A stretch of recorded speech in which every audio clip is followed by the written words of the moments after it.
In Riverton, corruption wore a badge. For years, Sergeant Wade Kane and his crew acted with impunity. Every stop an excuse, every night a show of force. But when cops choked out a black woman for resisting, they thought it was just another routine display of dominance. To them, she looked ordinary, powerless, and easy to silence. They couldn't have been more wrong. The woman they left, gasping on the pavement, was Alana Pierce, the director of the FBI. And their brutality would ignite not fear, but a firestorm that threatened to bring their entire empire crashing down. Before we go any further, comment where in the world you are watching from, and make sure to subscribe, because tomorrow's story is one you don't want to miss. The night air hung heavy over Riverton's east side. Alana Pierce adjusted her gray sweatshirt as she walked away from her mother Ruth's house, grocery bags now empty and folded in her pocket. The streetlights cast long shadows across the cracked pavement, their dim glow barely touching the edges of the old brownstones. A police cruiser's lights suddenly flared to life at the corner ahead, splashing red and blue across brick walls and parked cars. Alana slowed her pace, watching as 3 officers surrounded a young black man she recognized, Keon Brooks, a quiet kid who helped out at her mother's church. "I said, you fit the description." Sergeant Wade Kane's voice cut through the night. His broad shoulders blocked the streetlight, casting his face in shadow. "Arms where I can see them." "Please, sir. I just left my grandmother's house." Keon's voice trembled. "I didn't do anything wrong. I'm a student at the community college." Alana's jaw tightened. She knew this scene too well, had seen it play out countless times before. 2 patrol officers flanked Kane, their hands resting on their belts. "Ma'am, stay back," one officer called out as Alana approached. "This doesn't concern you." "I'm just a concerned citizen," Alana said evenly, keeping her voice calm and measured. The young man appears cooperative. "There's no need for 3 officers." Kane turned, his face twisting into a sneer. "Back up now, or you'll be joining him." "I'm asking you to de-escalate," Alana continued, her hands visible at her sides. "He's clearly not a threat." "Last warning," Kane growled. Everything exploded in an instant. One officer lunged for Keon, grabbing his arm. The teen flinched, and Kane shouted, "Stop resisting!" Alana moved without hesitation. Years of FBI training took over as she deflected the second officer's grab, using his momentum to sweep him off balance. Her elbow caught Kane's partner in the solar plexus as he charged, doubling him over. "Stop! You're making this worse!" Kane bellowed, unclipping his baton. The street erupted into chaos. Alana blocked a wild swing from the first officer, trapped his arm, and used a joint lock to force him down. Her movements were precise, defensive, meant to control, not harm. But they kept coming. The second officer recovered, throwing a punch that grazed her shoulder. Alana pivoted, using his weight against him, sending him stumbling into a parked car. Red and blue lights strobed across the scene, turning the violence into a brutal dance of shadows. "Get her! Resisting arrest!" Kane's voice boomed as neighbors began emerging onto their porches. Someone held up a phone, recording. Alana managed to keep 3 trained officers at bay for several long moments, her defensive tactics creating space for Keon to scramble back. But Kane changed the equation. He bull-rushed her from behind while she deflected another officer's grab. The impact drove her forward. Alana rolled with it, trying to break free, but Kane's weight bore her down. The concrete scraped her cheek as thick arms wrapped around her throat. "Stop resisting!" The words became a chant as the other officers piled on, knees driving into her back, hands roughly pulling her arms. "You're killing her!" Keon's terrified voice cut through the chaos. More phones appeared in windows and doorways, their lights like stars in the darkness.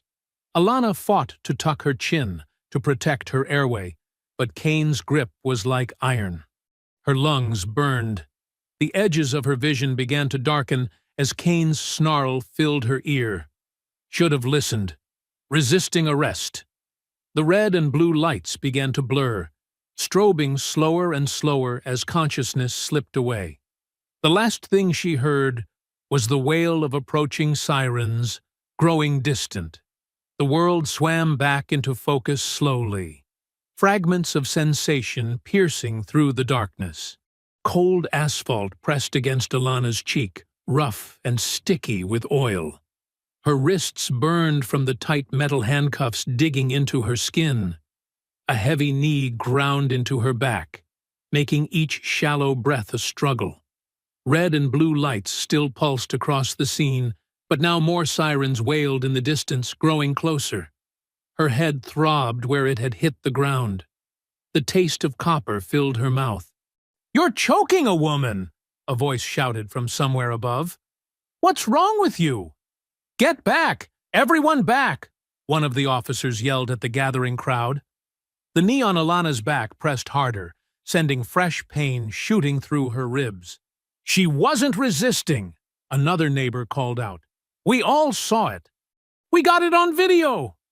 Through blurry vision, Alana could make out phones held high, their lights like accusatory eyes in the darkness. More cruisers pulled up, their doors slamming as backup arrived. To her left, she heard Keon grunt in pain. Her eyes focused just enough to see them roughly shoving him against a patrol car, his hands cuffed behind his back. His young face was pressed against the cold metal, fear evident in his wide eyes.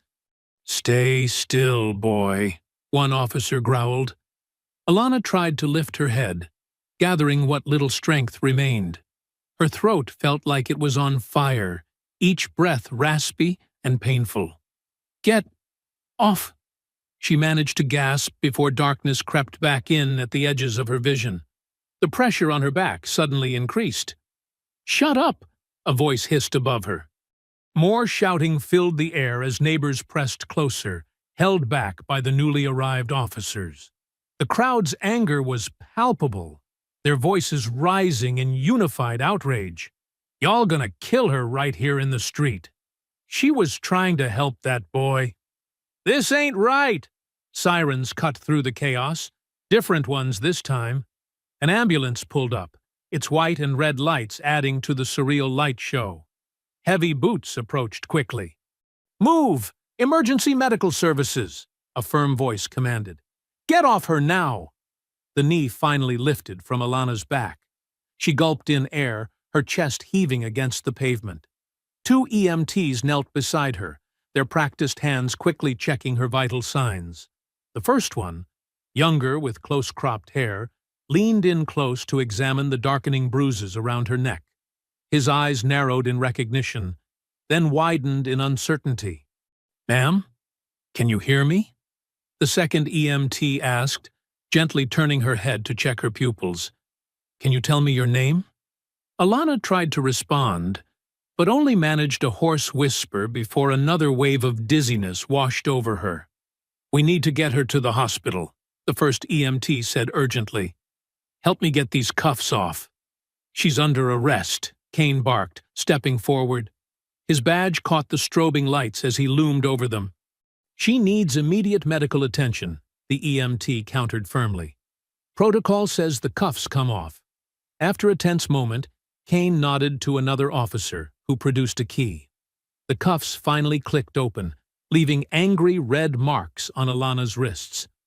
The EMTs carefully lifted her onto a stretcher, strapping her in with practiced efficiency. As they wheeled her toward the ambulance, Kane's voice carried across the scene. "Another thug off the street!" The crowd's angry response was cut off as the ambulance doors closed. Inside, the younger EMT began hooking up monitors while his partner prepared an IV line. The siren wailed to life above them. "Let's see some ID," the first EMT muttered, reaching for the wallet in Alana's sweatpants pocket. He flipped it open, probably expecting a driver's license. Instead, his fingers froze on the distinctive federal credentials. His face drained of color as he read the identification. The gold FBI shield gleamed under the ambulance's interior lights. Below it, clear black letters spelled out, Dr. Alana Pierce, Director, Federal Bureau of Investigation. "Oh my God," he whispered, looking down at his patient's battered face with new understanding as the ambulance raced through the night, its sirens screaming a warning to all who heard it. The harsh fluorescent lights of the emergency room pierced through Alana's eyelids as consciousness slowly returned. Her throat felt like sandpaper, and every breath brought a dull ache to her ribs. The steady beep of monitors mixed with hurried footsteps and hushed voices around her. "Blood pressure's stabilizing," a nurse said softly, adjusting something above Alana's head. Through half-opened eyes, she saw two security guards near her door, their heads bent close together in conversation. The taller one kept glancing at her with poorly concealed awe. "That's really her, Director Pierce?" he whispered to his partner. "FBI credentials don't lie," the other replied. "Word's already spreading." The change in the hospital staff was immediate and obvious. A doctor who had been briskly efficient minutes earlier now approached with careful deference, his clipboard clutched tight against his chest. "Director Pierce," he said gently. "I'm Dr. Matthews. How's your pain level? We've documented the bruising around your throat and neck." Alana tried to speak, but managed only a raspy whisper. A nurse quickly brought her ice chips, handling the cup like it was made of crystal. "Small sips," the nurse advised, her eyes wide with concern. "Your throat took quite a beating." The floor's charge nurse appeared in the doorway, speaking in urgent tones to someone in the hallway. More footsteps approached rapidly, these ones heavy, anxious.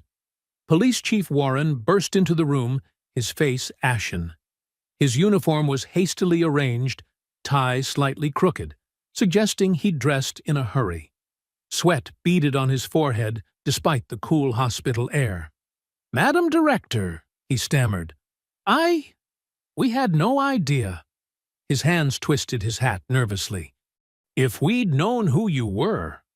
Alana's voice came out hoarse, but clear enough to cut him off. "You knew I was human." The chief fell silent, his mouth working but no words coming out. The medical staff exchanged glances, tension filling the room. Outside, a growing commotion could be heard. Camera flashes strobed through the windows, and raised voices carried through the walls. A security guard stepped in quickly. "Media's swarming the entrance," he reported. "The videos are everywhere, Twitter, Facebook. Cops choke out woman for resisting is trending." Dr. Matthews moved protectively closer to Alana's bed. "We can move you to a more secure floor." The door burst open again, and Ruth Pierce swept in like a storm front, her usual dignified composure cracking with worry and rage. Her church clothes were wrinkled, suggesting she'd thrown on a coat over her nightgown. "Baby girl," she breathed, rushing to Alana's side. Her hands were gentle as they touched her daughter's face, but her eyes blazed as they took in the bruising. "Look what they did to you." "Mama," Alana whispered, managing a weak smile. "I'm okay." "You are not okay," Ruth snapped, though her fingers remained tender as they smoothed Alana's hair. She turned to fix Chief Warren with a glare that made him take a step back. "This is what your officers do? Choke out women in the street?" "Mrs. Pierce," the chief began, "there will be a full investigation." "There better be more than that," Ruth cut in. She turned back to Alana, her voice softening. "But right now, you need to rest and heal. We'll handle this right. Not fast, but right." Through the next few hours, Alana drifted in and out of sleep as Ruth kept vigil. The bruises darkened, but the swelling began to subside. Outside, the media circus grew, their cameras catching only glimpses through the windows. As dawn approached, painting the sky in shades of pink and gold, Dr. Matthews signed the discharge papers. "You should take it easy for a few days," he advised. Your throat will be sore, and those ribs need time. A plain black sedan pulled up to a side entrance as hospital security cleared a path. Ruth helped Alana into a loose sweater, supporting her as they made their way down the quiet hallway. "Head high," Ruth whispered to her daughter. "They didn't break you." Alana straightened despite the pain, her mother's strength flowing into her. Together, they walked through the automatic doors into the cool morning air, leaving the chaos of the night behind as the sun climbed higher over Riverton's skyline. The aroma of chicken soup and fresh cornbread filled Ruth's dining room as evening settled over Riverton. Steam rose from covered dishes spread across the oak table. Comfort food brought by church members who'd been arriving steadily since word spread about what happened. Alana sat gingerly in her mother's favorite chair, a soft cushion supporting her back. The bruises on her neck had darkened to purple, stark against her brown skin. Across the table, Keon Brooks and his grandmother, Mrs. Ellen, sat quietly. Keon's hands were still trembling slightly as he held his spoon. "You need to eat something, baby," Ruth urged, ladling more of Sister Wilson's chicken soup into Alana's bowl. "Keep your strength up." The TV hummed softly in the background until the evening news anchor's voice suddenly grew sharper. Everyone turned to look. "Breaking news in the Riverton police brutality case," the anchor announced. "Mayor Thompson has just suspended Sergeant Wade Kane and Officers Peterson and Martinez, pending a full investigation into last night's violent arrest." The footage played again, shaky cell phone video showing the struggle, Alana being forced to the ground, the horrifying moments of the chokehold. Mrs. Ellen gasped softly, reaching for Keon's hand. The scene cut to the mayor at a podium, his face grave. "This administration has zero tolerance for excessive force. Chief Warren has promised full cooperation with both Internal Affairs and the FBI." "About time," muttered Deacon Williams, who'd stopped by with his wife's famous casserole. "Took them long enough to do the right thing." "They had no choice," Ruth said, switching off the TV. "Not with the whole world watching now." Alana noticed Mrs. Ellen dabbing at her eyes with a tissue. She reached across the table, wincing slightly at the movement, and covered the older woman's hand with her own. "Keon's safe," she said softly. "That's what matters most." Mrs. Ellen squeezed her hand. "When I think what could have happened to my boy—" Her voice cracked. "If you hadn't been there—" "But she was there," Ruth interjected firmly. "The Lord makes no mistakes about where he puts his people." The doorbell chimed again.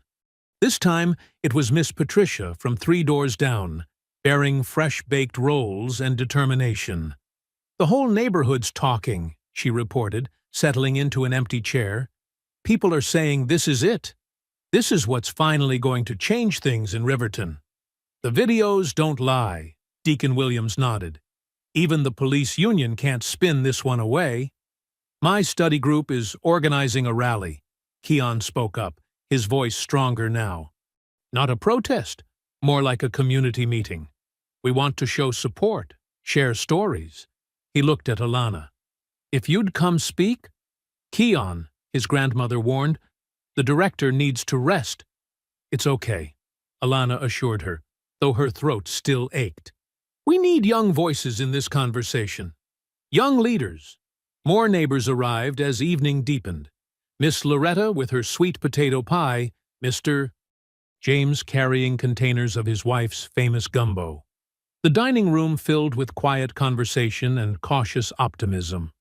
"I'll testify," Keon said suddenly, his young face set with determination. "About everything that happened.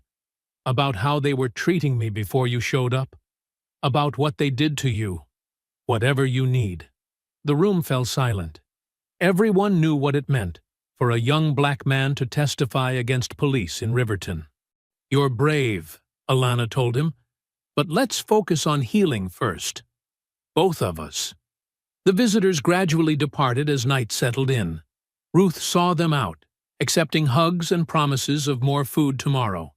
Keon and his grandmother were the last to leave, the young man pausing at the door.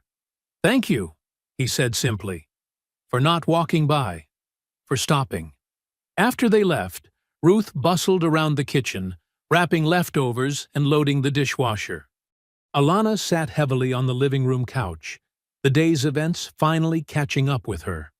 Her mother appeared with a soft blanket, the one Alana had loved since childhood.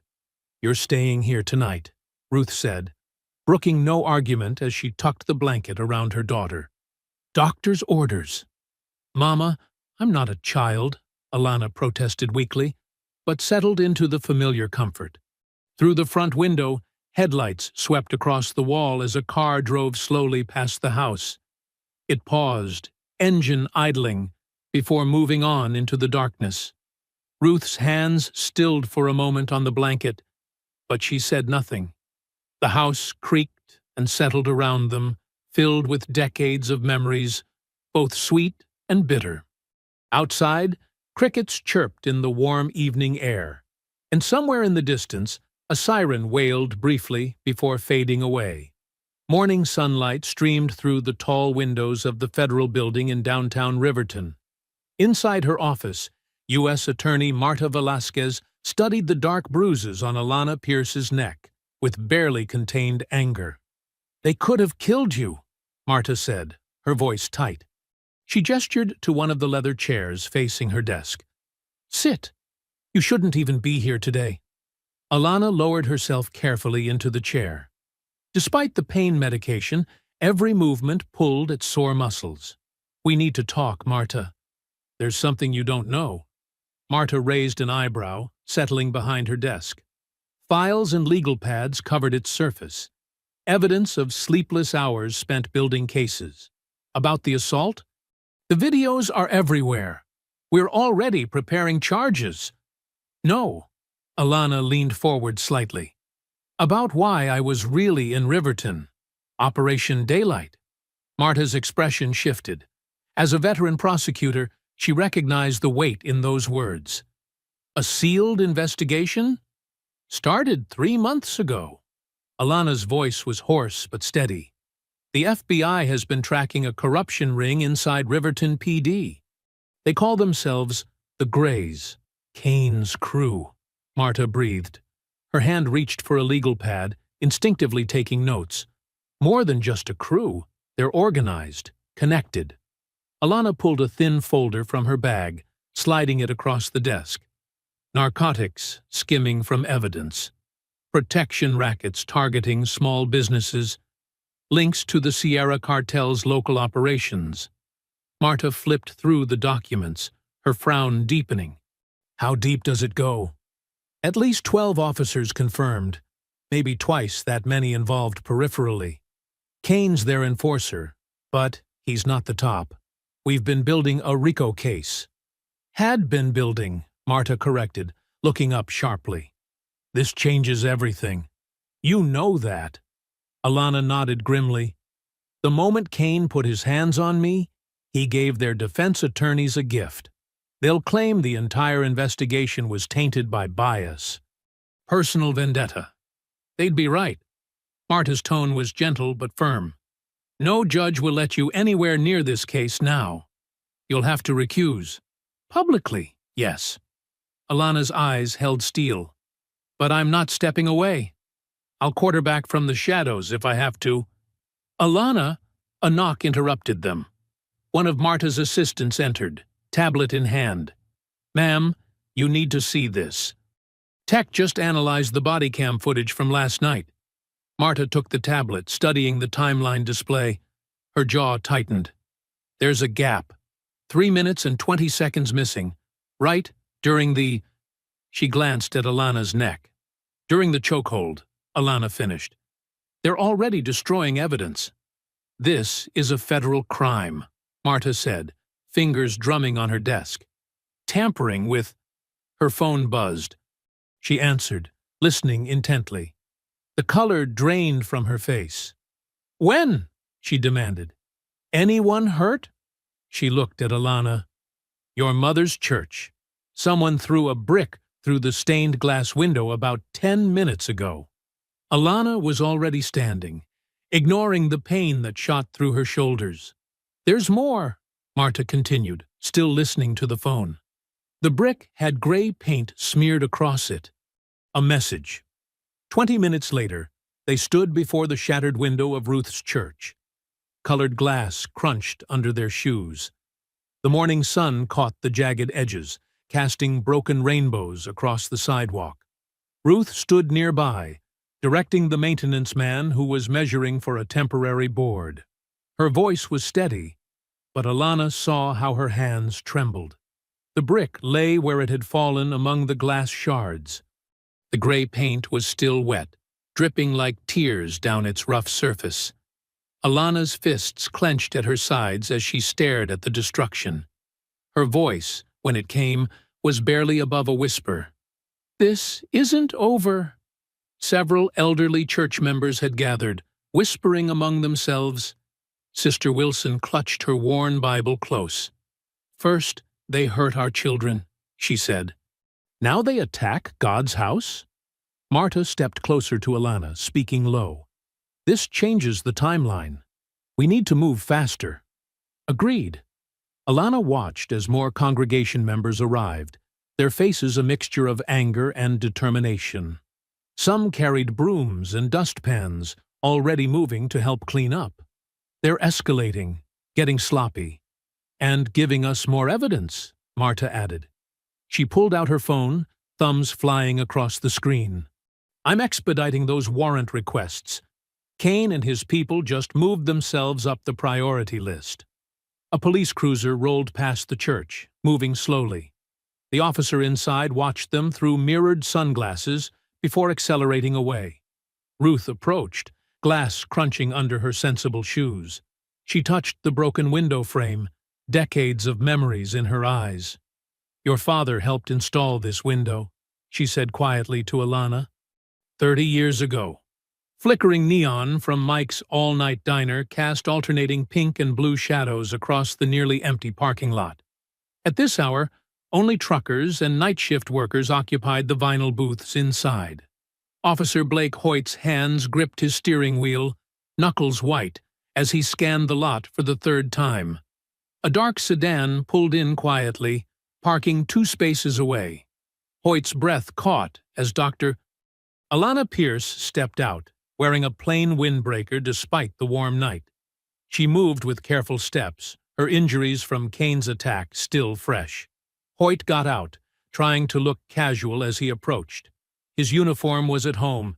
He wore jeans and a Riverton Raiders baseball cap. "Dr. Pierce," he whispered, "thanks for meeting me." "Let's walk," she said, gesturing toward the edge of the lot, where shadows pooled beneath old oak trees. Her voice was still rough from the chokehold. They fell into step, maintaining enough distance to look like strangers having separate cigarette breaks. The diner's neon grew distant. "I've been wanting to come forward," Hoyt said, words tumbling out. "Since I joined the force last year, the things I've seen. The Greys, they run everything. Kane's just the muscle. There's more of them, higher up." Alana listened, face neutral. "Why now? What they did to you?" Hoyt's voice cracked. "And that kid, Keon. It's wrong, all of it. The shakedowns, the missing evidence, He swallowed hard. "I can't sleep anymore." A car pulled into the lot. They both tensed until its headlights swept past. "They have meetings," Hoyt continued. "Poker nights at Lieutenant Darlow's house. That's where they talk freely. About operations, about who needs teaching lessons. They made me watch once when they caught a teenager with pills. Said it was training." Alana's jaw tightened. "Would you be willing to wear a wire?" Hoyt's step faltered. "They'd kill me if they found out." "We can protect you." She turned to face him fully. "But I need evidence, Blake. Real proof. Not just witness testimony." He ran a shaking hand through his hair. "The next poker night is Thursday. Darlow's hosting again. You don't have to decide now." "I'll do it." His voice steadied. For that kid. For everyone they've hurt. Across town, Ruth Pierce's living room had become a command center. Despite the late hour, 6 church elders sat with phones and notebooks, heads bent together over Ruth's coffee table. "Sister Wilson, you take the East Side congregations," Ruth directed, passing out printed phone lists. "Sister Jenkins, you coordinate with the Baptist Alliance. Brother Thomas, you handle the Methodist Circuit." "What do we tell people?" Sister Jenkins asked, adjusting her reading glasses. "Tell them to call City Hall every day. Multiple times. Tell them to demand answers about the assault on my daughter, about Kane's record, about the missing body cam footage." Ruth's voice carried the authority of decades leading choir practice. "They ignore one voice. They can't ignore hundreds. The seniors in this city built these streets," Brother Thomas added, "paid these taxes, raised these children. Time to remind them who really owns Riverton." 3 days later, Alana sat in an unmarked van 2 blocks from Darlow's house, headphones pressed to her ears. Hoyt's wire transmitted clearly through the poker game's cigarette smoke and clinking bottles. "Kid's got potential." Kane's voice crackled through. "Learned quick after that corner lesson last month." "Speaking of lessons," Darlow drawled, "heard some troublemakers by the community college need reminding about territory." "Already handled," Kane replied. "Nothing like a little late-night visit to keep the kids in line." "Right, rookie?" "Yes, sir." Hoyt's voice was steady despite his fear. "Very educational." Laughter rippled through the transmission. "See? That's what I mean. Quick learner." The game continued. Hoyt captured every boast, every threat, every casual admission of brutality. Each word another nail in their coffin. Near midnight, Hoyt made his excuses and left. 10 minutes later, he slipped into the van's side door, hands trembling as he removed the wire. "You did well," Alana said softly, taking the recorder. "That's solid evidence." "They were talking about more tonight than usual," Hoyt whispered. "Something big coming. Drug shipments. Payoffs. One step at a time." She squeezed his shoulder gently. "You're not alone anymore?" The young officer nodded, but his eyes kept darting to the van's tinted windows. In the distance, a police siren wailed, making him flinch. "I should go," he said. "Separate exits, like you said." "Same time next week," Alana confirmed. "We'll have backup nearby." "Just keep doing what you're doing." Hoyt slipped out into the darkness, shoulders hunched against imagined watchers. Alana watched him go, the recorder heavy in her hands. On it, Kane's voice bragged about broken bones and terrorized teenagers, each word sealing his fate. But first, they needed more. Proof that would be bulletproof in court. In her pocket, her phone buzzed with a text from Ruth. 300 calls to City Hall today. Tomorrow we double it." The old wooden pews of Greater Hope Baptist Church creaked under the weight of a full house. Morning sunlight streamed through stained glass, painting rainbow patterns across aged faces set with determination. Ruth Pierce stood at the pulpit, her silver hair catching the light as she led the congregation in "We Shall Overcome." Ethan Cho sat in the back row, his digital recorder capturing every note. He watched seniors who'd marched in the 60s stand straight-backed despite their canes, voices rising in harmony. The song ended, but the energy remained electric. "We've been quiet too long," Ruth declared, her voice carrying to the rafters. "Our silence was never peace. It was pain." Murmurs of agreement rippled through the crowd. In the front row, Sister Jenkins dabbed her eyes with a handkerchief. "Brother Cho is here today," Ruth continued, gesturing toward Ethan. "He wants to hear our stories, the truth about what's been happening in Riverton. Who wants to start?" A forest of weathered hands rose. Ethan moved to the front, recorder ready. Mr. Washington, 82, spoke first. "My grandson stopped 3 times in 1 week. Same corner, same officers. No reason given. His voice trembled with anger. They took his college money. Said it must be drug money. Boy works 2 jobs to save that. Sister Martinez stood, despite her arthritis. My Carlos, rest his soul, beaten in '82 for suspicious behavior. He was walking home from the factory. 30 years at that plant, and they treated him like a criminal. One by one, the stories poured out. Decades of random stops, missing money, broken bones, children terrorized, complaints ignored. Each testimony built on the last, painting a picture of systematic abuse. Across town in her chambers, Judge Inez Carver reviewed the warrant applications Marta had submitted. Her reading glasses perched on her nose as she examined each document with practiced precision. The evidence was mounting. Bank records showing suspicious deposits, property deeds in shell company names, phone records linking the Grays to known drug traffickers. She signed each warrant with careful strokes, her signature carrying the weight of law. "Make it count," she whispered to the empty room. In her temporary office at the federal building, Alana spread the overtime ledger across her desk. The numbers told their own story. Officers logging impossible hours, double billing for security details, padding timesheets for special operations that coincided with spikes in drug activity. She traced one column with her finger. Kane's overtime had tripled after major drug busts, but the seized evidence amounts kept shrinking. The pattern was clear to anyone who knew where to look. Her phone buzzed. A text from Marta. Warrants approved. Teams ready. Back at the church, Ethan interviewed Mrs. Thompson, 75, who gripped her walker as she spoke. My great-grandson is 5. Already knows to be scared of police cars. That ain't right. This is our city, too. We built it. We deserve better. Ruth watched from the pulpit, noting how the seniors sat straighter with each shared story. This wasn't just testimony. It was transformation. Decades of swallowed fear becoming strength. Evening settled over Riverton. In Ruth's living room, Alana sat with her mother as Ethan's radio show began. Good evening, Riverton. Tonight's special report. Who owns the badge? The familiar voices of church members filled the airwaves.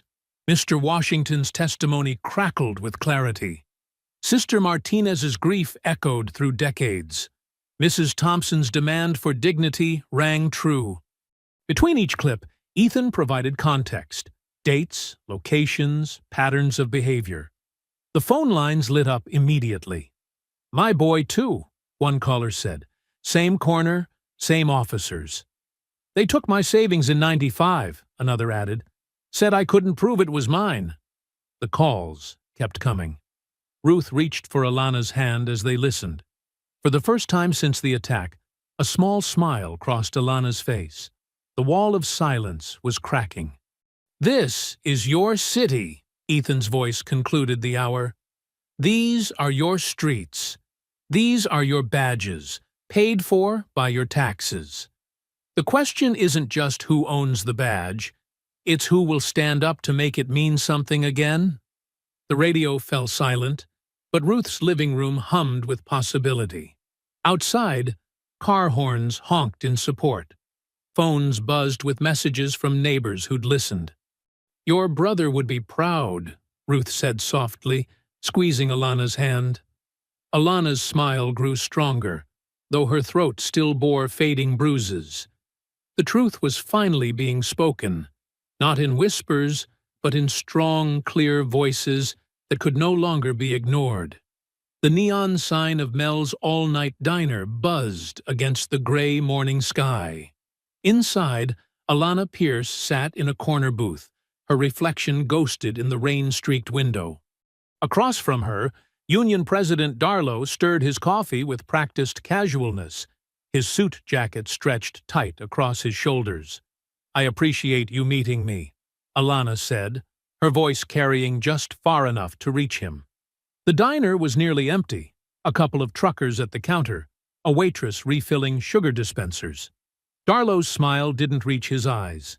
Always time for a chat with federal law enforcement. Though I heard you're on leave. He emphasized the last word, testing for weakness. Administrative leave, Alana corrected. Temporary. She lifted her own coffee cup, untouched and growing cold. Her neck still showed traces of yellowing bruises. Shame about that incident, Darlow said, leaning back. Officers make split-second decisions. Can't always be perfect. His tone suggested rehearsed press statements. Alana set her cup down and reached into her bag. Speaking of decisions, she said, sliding a manila envelope across the scratched Formica table. I thought you might find this interesting. Darlow made no move to touch it. I don't deal in mystery packages. Open it. He sighed theatrically and flipped the envelope open with one manicured finger. His expression froze as he saw the contents. Photocopied pages of overtime logs, bank statements, property records.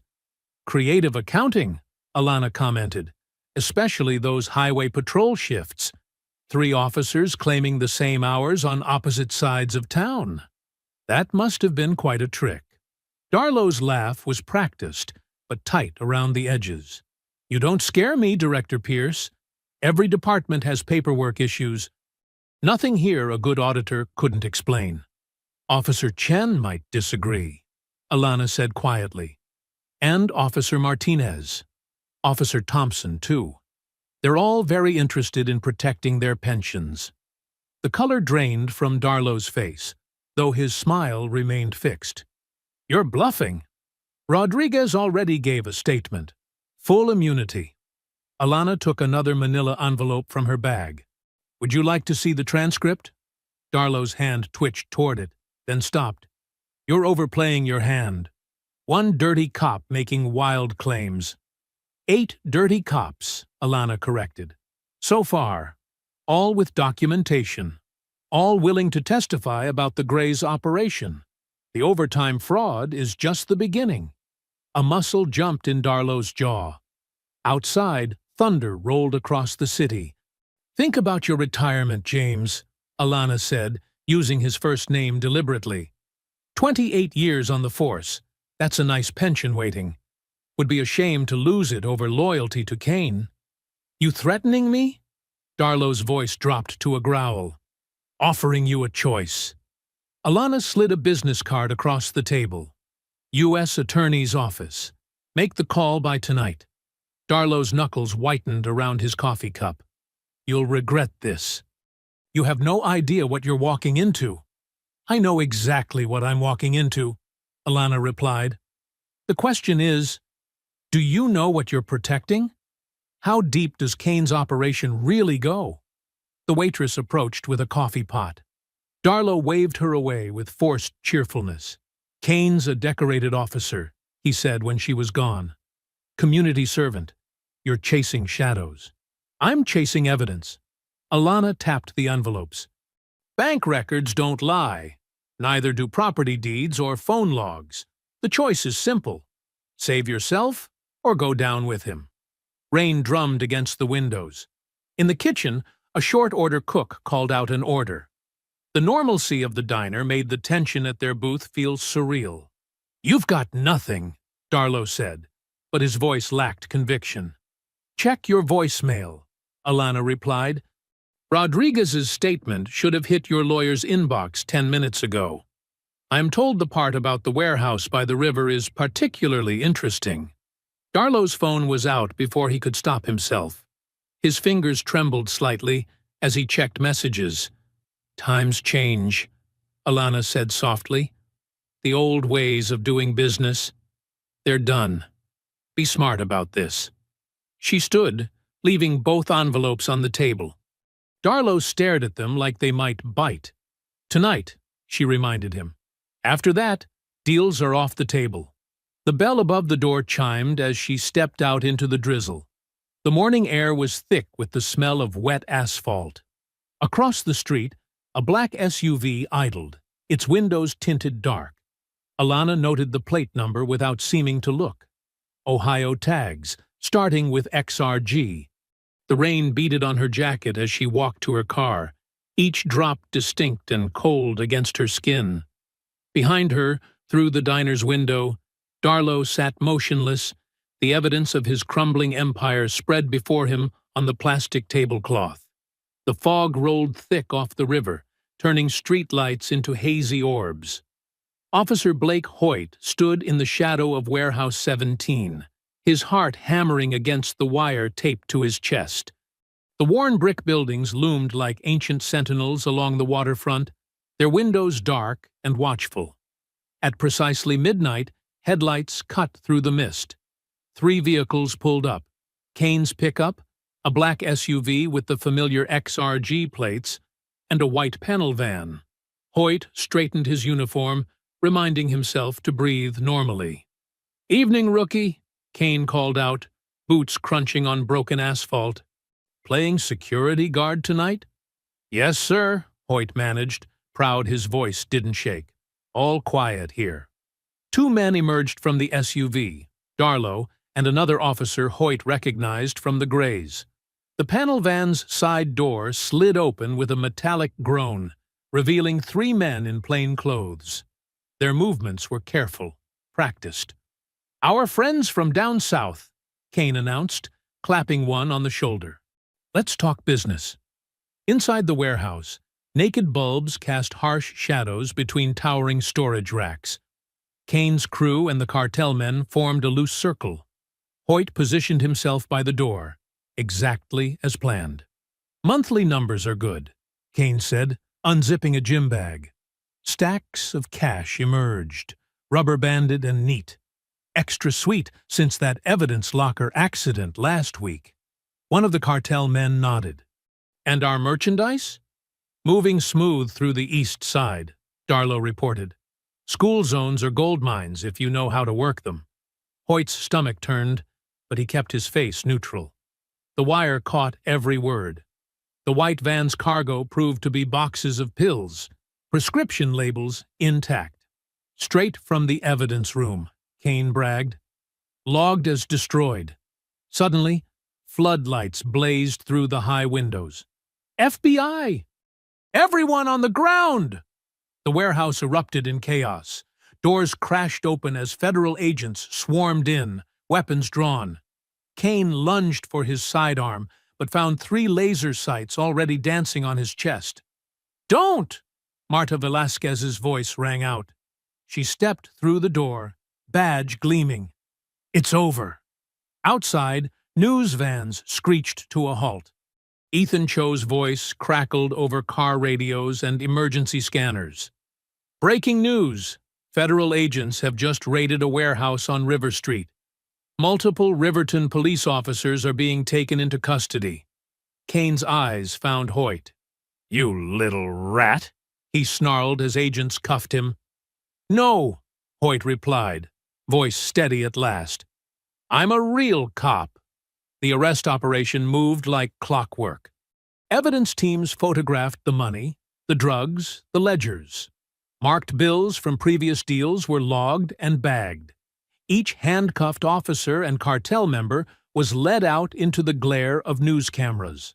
Across town, Ruth's church filled with elderly parishioners glued to their phones and radios.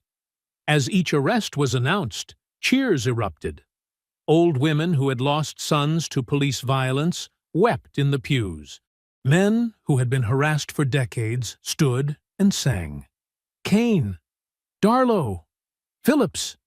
Ethan's voice listed the names. "Sources say this operation, codenamed Daylight, has been months in the making." In the church basement, someone started playing piano. Seniors who had marched in civil rights protests half a century ago rose to dance, their arthritis forgotten in the joy of the moment. "This is real," Ruth told her fellow choir members, tears streaming. "Our babies didn't die for nothing." At the FBI command post 6 blocks from the warehouse, Alana watched the operation feeds. When the last suspect was secured, she drove to the church. The celebration was still going strong at 2 a.m. She found her mother in her usual pew, hands clasped in prayer. Ruth looked up as Alana sat beside her. "We did it," Alana said, pulling her mother close. Ruth hugged back fiercely, then whispered in her ear, "Not yet." Around them, the celebration continued. Keon Brooks and his grandmother shared slices of sweet potato pie with Officer Hoyt's family. Judge Inez quietly took notes, while elderly residents lined up to give testimony about past abuses. Ethan Cho's live broadcast captured it all: the songs, the tears, the prayers of thanksgiving. Outside the church windows, dawn was still hours away. But inside, in the warm light of justice, long denied and finally delivered, it felt like morning had already come to Riverton. The hymns and chatter echoed off the old walls. "Free at last!" someone shouted, and the crowd took up the refrain. "Free at last!" Dawn painted Alana's office walls in pale gold as she spread evidence photos across her desk. The warehouse bust had yielded mountains of documentation: ledgers, phone records, marked bills. Victory felt close enough to taste. Her phone buzzed. Marta's name flashed on the screen. "The main evidence drive is gone," Marta said without preamble. Her voice was tight with barely controlled rage. Alana's stomach dropped. "What?" "The drive containing Hoyt's recordings, the financial records, everything. It's missing from the secure locker." Alana switched to speaker and pulled up the evidence room security feed. The footage showed a figure in a maintenance uniform entering at 3 a.m. using valid credentials. They walked directly to the correct shelf, removed the drive, and left. No hesitation. No searching. "An inside job," Alana said. "They knew exactly where to look." "There's more," Marta continued. "The backup server was wiped. Professional job." Alana's hands clenched. Months of careful work, gone in minutes.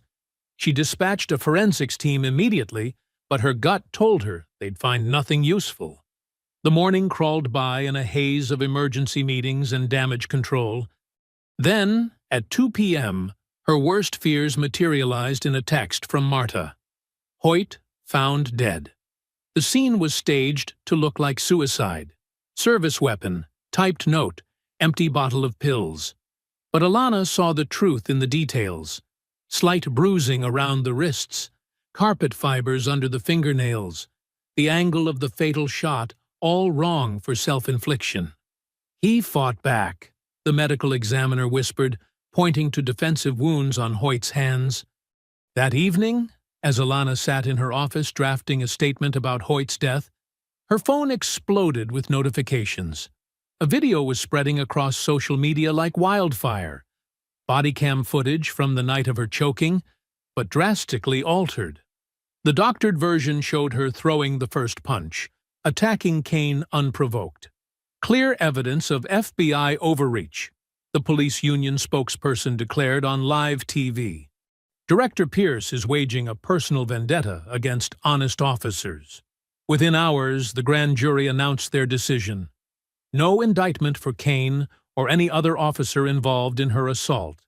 The police union immediately called for her resignation, branding her a lawless tyrant destroying department morale.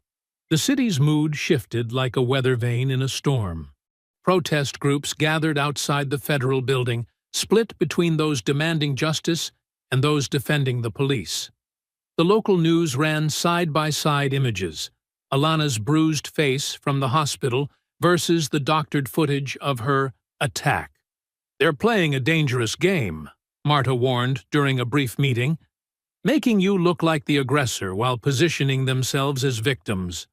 Before Alana could respond, her phone rang. The number was her mother's neighbor. "Fire!" the woman screamed. "Ruth's house!" Alana broke every speed limit racing to her childhood home. 2 blocks away, she could already see the orange glow against the night sky. Flames poured from the windows of the small Victorian where she'd grown up, where her brother's photos still hung in the front hall, where her father's old records filled the basement. Ruth stood on the sidewalk in her nightgown, supported by neighbors who had pulled her out just in time. Smoke and ash swirled in the air like evil confetti. "I woke up to the smoke alarm," Ruth said, her voice hoarse. "They broke in through the back door, spread accelerant everywhere." Fire trucks wailed in the distance, but Alana knew they were too late. The flames had too strong a hold. She watched helplessly as the roof began to cave, sending sparks shooting skyward. The heat was so intense it forced the crowd back another 20 feet. Family photos, her father's jazz collection, her brother's Letterman jacket, her own FBI Academy graduation portrait, everything that anchored their history in this city was turning to ash. Decades of Christmas mornings, Sunday dinners, and front porch conversations disappeared into the inferno. A wall collapsed with a thunderous crash. Ruth let out a small sob, but stayed upright, dignity intact even in her nightclothes. Neighbors brought blankets, offered spare rooms, called relatives. The community that had celebrated justice just hours ago now gathered to witness its violent backlash. Tears cut clean tracks through the soot on Alana's face as she watched her childhood home burn. This wasn't just about evidence anymore, or careers, or even justice. The Greys had made it deeply, brutally personal. The fire's glow reflected in the windows of surrounding houses, where faces peered out in fear and sorrow. Sirens echoed off brick walls. Emergency lights painted the scene in alternating red and blue, the same colors that had flashed across her vision as Cain choked her on that dark corner. In the distance, a car horn sounded 3 short blasts, the Greys' signal.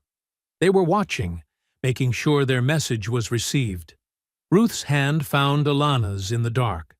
Both women stood silent as their home, and all its memories, burned to the ground.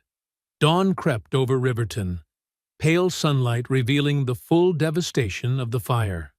The Pierce family home was now a blackened skeleton, wisps of smoke still rising from the ruins. Ruth sat on a neighbor's porch, wrapped in a borrowed floral shawl, her eyes fixed on the destruction. Alana paced the sidewalk, her phone buzzing constantly with messages she ignored.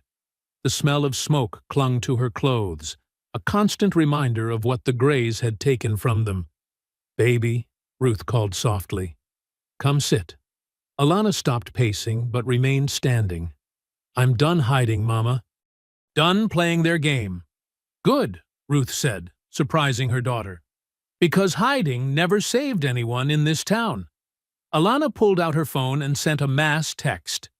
"Emergency meeting, 2 hours, St. Mark's basement." The church basement had survived countless community crises over the decades. Now, folding chairs formed a circle under flickering fluorescent lights. Marta Velasquez arrived first, legal pad already in hand. Ethan Cho brought coffee and day-old donuts from the corner shop. Judge Inez Carver slipped in quietly, her judicial robe exchanged for a simple sweater.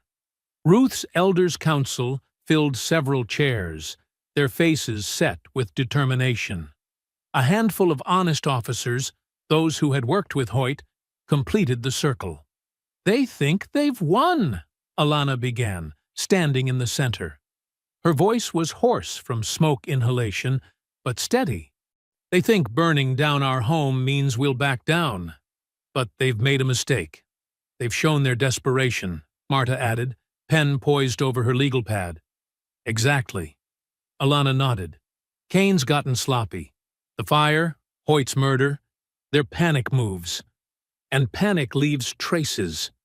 Judge Inez spoke up, her voice carrying decades of courtroom authority. "I've been reviewing property records. Cain owns 6 rental properties through shell companies, all purchased with cash in the last 5 years. More than a sergeant's salary could explain," one of the honest officers noted. "The pension system," Ruth's friend Martha suddenly said.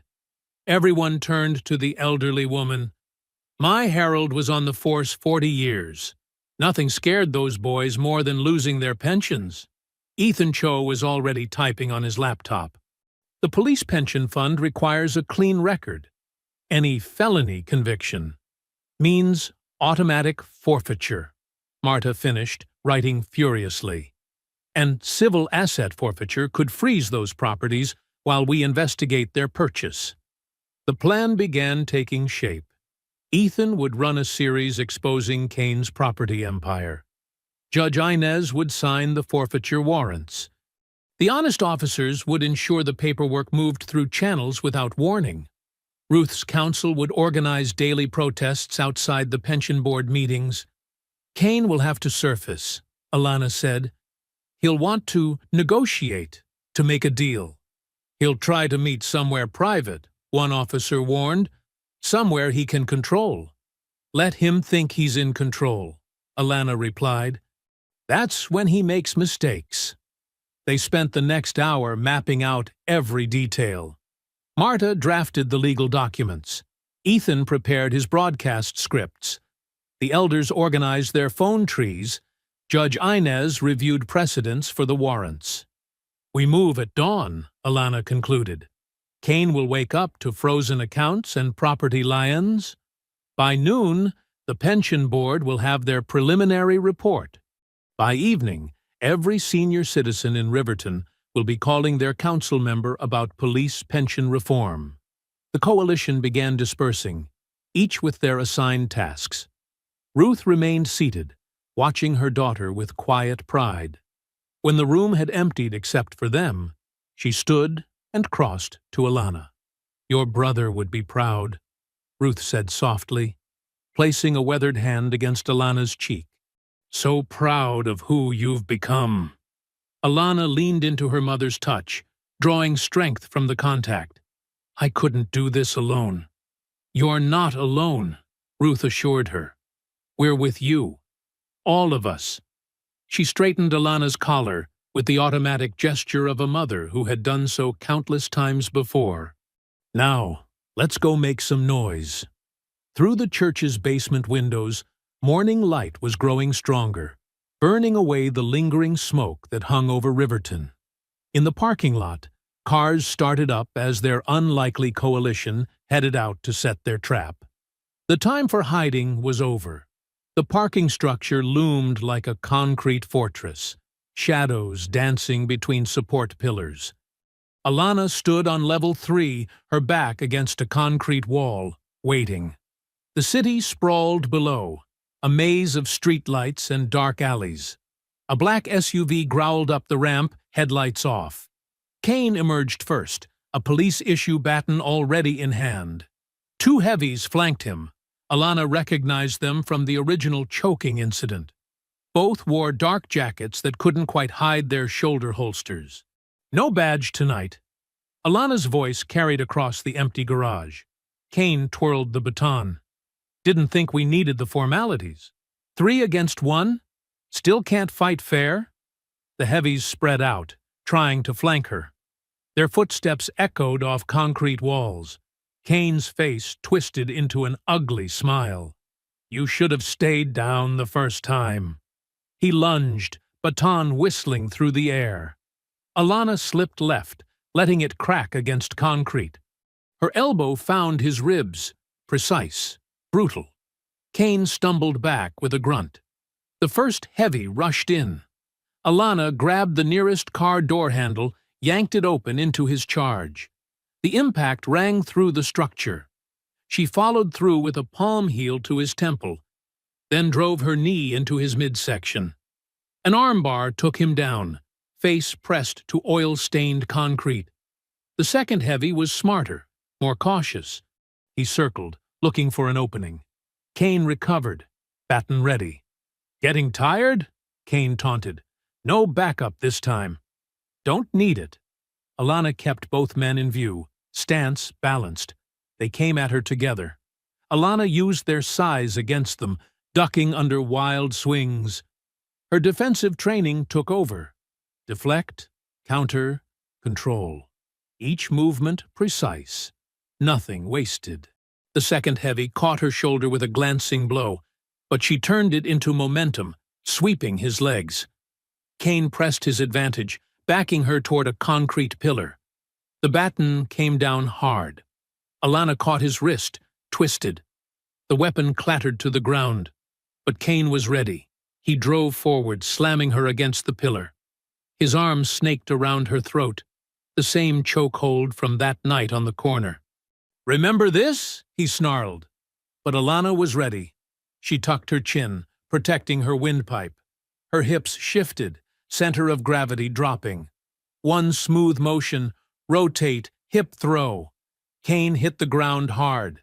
She could have choked him then, could have given him a taste of his own medicine. Instead, Alana pinned him, one knee on his chest. "You're done," she said. Kane laughed, blood staining his teeth. "Done? I own this city. Always have. Tell me about that." Alana's voice changed, became conversational. "About how you own Riverton." Pride loosened his tongue. "Damn right I do.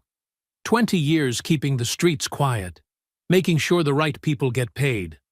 The cartel people? Someone has to manage distribution. Might as well be us. We know which trucks to stop, which ones to wave through." He grinned. "Your brother never understood that. Had to teach him the hard way." Alana's grip tightened, but her voice stayed steady. "And Officer Hoyt? Couldn't let him talk. Rookies need to learn their place. Like you learned yours?" A new voice cut through the garage. Judge Inez stepped from behind a pillar, recorder in hand. Ethan Cho emerged from another shadow, his microphone catching every word. Kane's face went slack as he realized. Through the garage speakers, his own voice played back. "Had to teach him the hard way." Sirens wailed, growing closer. Red and blue lights began strobing through the structure. But these weren't local cops. FBI tactical teams swarmed in, followed by Marta's federal marshals. "You set me up," Kane spat, as agents cuffed him. Alana stood, straightening her jacket. "No, you did that yourself." They led Kane and his heavies away. Blood trickled from his split lip, but his eyes burned with helpless rage. He tried to lunge at her one last time, but the cuffs held. Alana watched from above as they loaded him into a federal transport van. 20 years of corruption and violence, finally ending in a concrete parking garage. The city skyline was starting to lighten, dawn approaching, washing away the darkness that had gripped Riverton for so long. "Director," one of the tactical team leaders approached. "We've secured the scene. Do you need medical?" Alana touched her shoulder where the heavy had landed his punch. It would bruise, but nothing was broken. "I'm fine. Make sure those recordings get logged properly." "Yes, ma'am, and there's someone here to see you." Through the gathering crowd of federal agents, Ruth appeared. She took in her daughter's disheveled appearance, the blood on her knuckles, the fierce light in her eyes. "Baby," she said softly, "let's get you cleaned up." Alana nodded, letting her mother guide her toward the stairs. Behind them, evidence teams photographed the scene, documenting every detail of Kane's final stand. His confession would play across Ethan's radio show within hours. The sun was rising over Riverton, and for the first time in decades, its light would shine on truth. The federal courthouse buzzed with anticipation, its wooden benches packed with Riverton's senior community. Ruth's church members sat shoulder to shoulder in their finest clothes, pressed suits, elegant dresses, and carefully positioned hats that had seen decades of Sundays. The morning light filtered through tall windows, casting long shadows across the polished floor. Alana sat in the front row beside her mother, both wearing deep blue. Her bruises from the garage fight had faded to yellow, but she held herself straight, dignified. Behind them, Keon and his grandmother settled into their seats, joined by a steady stream of community members who had waited years for this moment. Judge Inez entered, her robes crisp and her expression stern. "All rise." The gallery rustled to its feet. Kane and his co-defendants shuffled in, wearing orange jumpsuits and chains. Their arrogance had finally crumbled, replaced by the hollow-eyed look of men facing real consequences. "Be seated," Judge Inez commanded. She adjusted her reading glasses, lifting the first set of papers. "In the matter of the United States versus Wade Kane et al., regarding violations of the Racketeer-Influenced and Corrupt Organizations Act," the indictments rolled out like thunder. 20 years of corruption laid bare in clinical legal terms: extortion, drug trafficking, evidence tampering, witness intimidation. Each charge landed like another nail in the Gray's coffin. Kane stared straight ahead, jaw clenched. "Furthermore," Judge Inez continued, "regarding the death of Officer Blake Hoyt." Ruth squeezed Alana's hand. They had found Hoyt's real suicide note, hidden in his sister's Bible. It named names, detailed threats, and exposed the whole operation. Even in death, the young officer had helped bring down the corrupt system he'd tried to fight. Union President Darlow sat separately from Kane, his expensive suit replaced by prison orange. The evidence drive had been found in his office safe, along with detailed records of payoffs and threats. His attempt to save himself by turning on Kane had come too late. On the matter of the falsified body cam footage, Judge Inez's voice sharpened. The tech responsible, a longtime Gray sympathizer, hunched in his seat. The court finds the deliberate manipulation of evidence particularly egregious. Alana watched the sentencing unfold with steady eyes. Kane received 30 years without parole. Darlow got 15. The tech and other conspirators faced varying terms, but none would walk free. The gallery remained silent, but the air crackled with vindication. Then Marta Velasquez rose, carrying a thick document.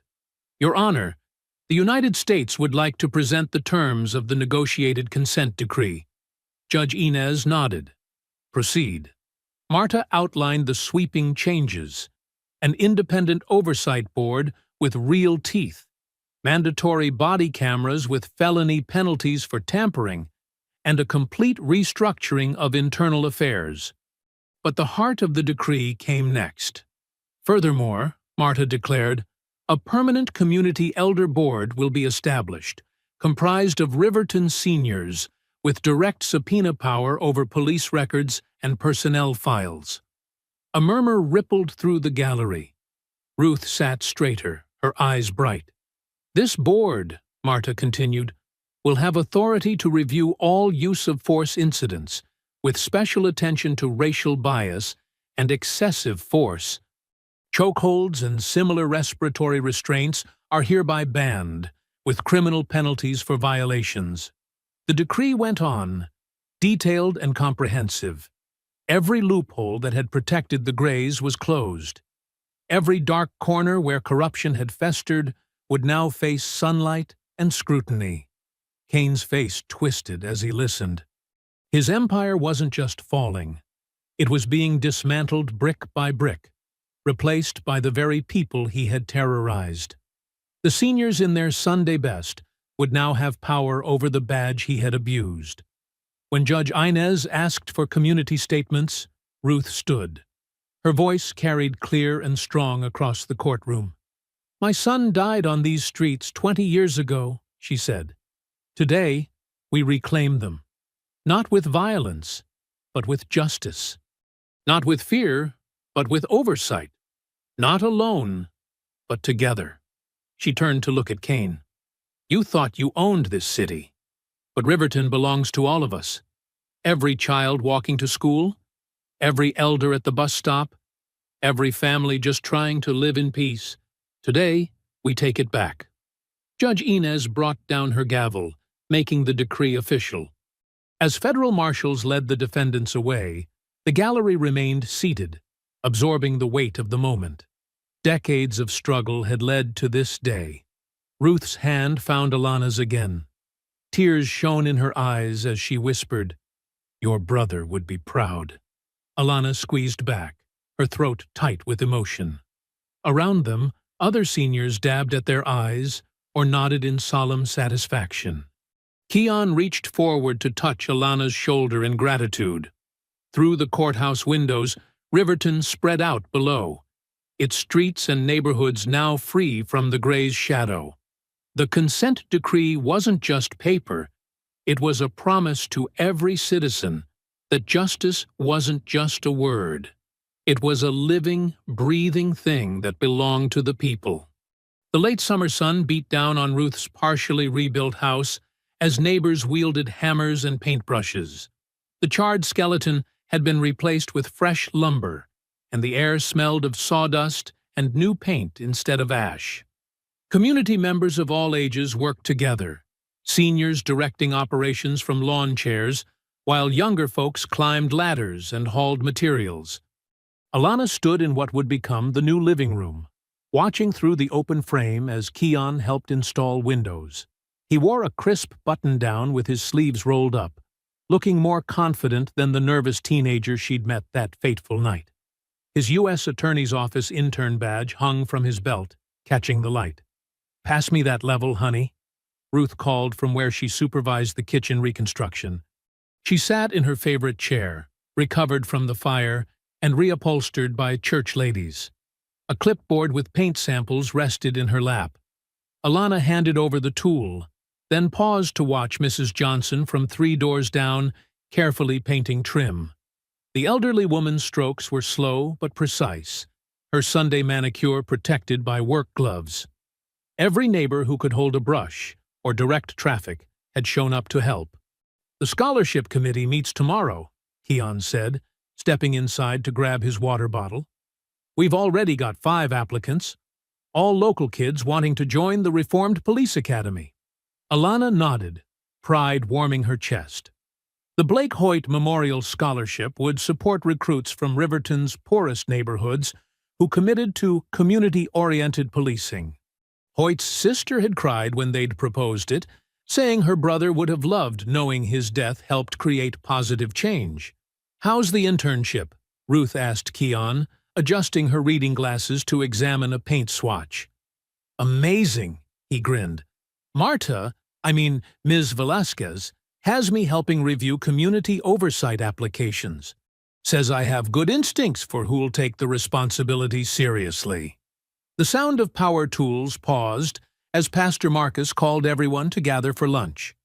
The workers filed into the yard where church members had set up folding tables loaded with fried chicken, potato salad, and sweet tea. The rebuilding effort had turned into a weeks-long community gathering. "Mail's here," announced Mrs. Thompson, Ruth's neighbor of 30 years, waving an official-looking envelope. "It's for you, Alana. Federal seal." Alana took the letter, already knowing its contents. She'd been waiting for this final piece of vindication. Opening it carefully, she read aloud, "The Office of Professional Responsibility has concluded its investigation and found no ethical violations in Director Pierce's conduct." Applause erupted from the lunch crowd. Ruth dabbed her eyes with a napkin while Keon whooped and punched the air. The ethics investigation's conclusion formally cleared Alana's name and cemented the Gray's corruption as the real crime. "The community fund hit its goal yesterday," Pastor Marcus announced once the cheering died down. "Between church donations and corporate matching, we've raised enough to help rebuild all 3 homes damaged in the retaliation fires." More applause. The senior-led fundraising committee had worked tirelessly, leveraging decades of community connections and moral authority to secure donations. Ruth's house was just the first. 2 other families targeted by the Grays would soon see their homes restored, too. As lunch wound down, Alana slipped away to the master bedroom. The walls were freshly drywalled, but not yet painted. She carefully unwrapped the frame she'd brought, a photograph saved from the fire, protected in Ruth's fireproof box. Her brother's young face smiled back at her, frozen in his high school graduation photo. Ruth appeared in the doorway, leaning on her cane. "That's the perfect spot," she said softly, pointing to the wall facing the morning sun. He always did love watching the sunrise. Alana's hands shook slightly as she lifted the frame. The nails were already in place, waiting. With gentle precision, she hung the photo, adjusting it until it sat perfectly level. Her brother's eyes seemed to twinkle with approval. Ruth shuffled closer, resting her head on Alana's shoulder. They stood in comfortable silence, remembering. Outside, the sounds of reconstruction continued. Hammers tapping, voices calling measurements, laughter floating through the unfinished windows. "The house is healing," Ruth murmured. "Just like our city." Alana wrapped an arm around her mother's shoulders, studying the photo of the brother whose death had set her on this path. The frame caught the light streaming through new windows, reflecting onto fresh walls that would soon hold more family photos, more memories, more hope. Through the bedroom door, they could see Keon explaining legal terms to a group of attentive seniors. The boy who'd almost been another victim was now helping build a better system. Down the street, children played freely, no longer watching for patrol cars. In the distance, church bells rang, their sound carrying clearly through air, no longer thick with fear. Sunday morning light streamed through the restored stained glass windows of Ruth's church, casting rainbow patterns across the packed pews. The usual crowd had swelled with visitors, journalists, activists, and families from across the city. Every seat was filled, and people stood along the walls, their faces expectant. At the front of the sanctuary, a newly installed wall drew every eye. Photographs covered its surface, faces of those lost to police violence over the decades. Some images were crisp and recent, others faded with age. Each bore a name and date, transforming statistics into stories, numbers into neighbors. Alana sat in the front pew beside Ruth, both dressed in their Sunday finest. Her mother's silver hair caught the light, and her hands rested steady on her familiar Bible. Behind them, Mrs. Johnson dabbed her eyes with a tissue as she recognized faces on the wall, children and grandchildren of friends, young lives cut short. Keon stood near the pulpit steps in a pressed suit, his intern badge replaced with a deacon's pin.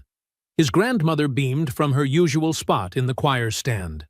The nervous teenager from that dark corner was gone, replaced by a young man who stood tall, shoulders straight, with purpose. The choir's warm-up hymns faded as Pastor Marcus stepped to the microphone. "Today," he began, his deep voice filling the space, "we gather not just to worship, but to remember, to honor, and yes, to celebrate a new chapter in our city's story." Heads nodded throughout the congregation. In the back, Ethan Cho adjusted his recording equipment, capturing the moment for his radio show. Judge Inez sat quietly in a middle pew, her judicial reserve softened by the occasion. "We have with us," Pastor Marcus continued, "someone who reminds us that justice isn't just a word in Scripture.